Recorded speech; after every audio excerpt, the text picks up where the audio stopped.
யாத்திராகமம் 30ஆம் அதிகாரம் 11. பின்னும் கர்த்தர் மோசேயை நோக்கி, நீ இஸ்ரவேல் புத்திரரை அவர்கள் இலக்கத்தின்படி கணக்கு பார்க்கும் பொருட்டு அவர்களை எண்ணும்போது அவர்களுக்குள்ளே ஒரு வாதை உண்டாகாதபடிக்கு அவர்களில் ஒவ்வொருவனும் எண்ணப்படும் சமயத்தில் தன் தன் ஆத்துமாவுக்காக கர்த்தருக்கு மீட்கும் பொருளை கொடுக்க கடவன்.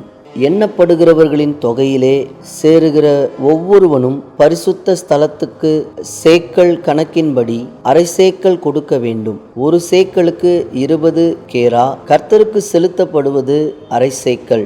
எண்ணப்படுகிறவர்களின் தொகையிலே சேருகிற 20 வயது முதற்கொண்டு அதற்கு மேற்பட்ட ஒவ்வொருவனும் அதை கர்த்தருக்கு செலுத்த வேண்டும்.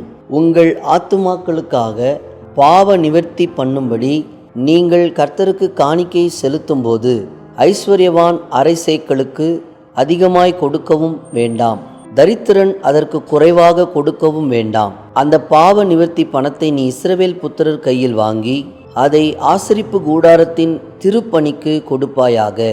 அது கர்த்தருடைய சந்நிதியில் உங்கள் ஆத்துமாக்களுக்காக பாவ நிவர்த்தி செய்யும் பொருட்டு இஸ்ரவேல் புத்திரருக்கு ஞாபக குறியாயிருக்கும் என்றார். பின்னும் கர்த்தர் மோசேயை நோக்கி, கழுவுகிறதற்கு வெண்கலத்தால் ஒரு தொட்டியையும் வெண்கலத்தால் அதன் பாதத்தையும் உண்டாக்கி அதை ஆசரிப்பு கூடாரத்திற்கும் பலிபீடத்திற்கும் நடுவே வைத்து அதிலே தண்ணீர் வார்ப்பாயாக.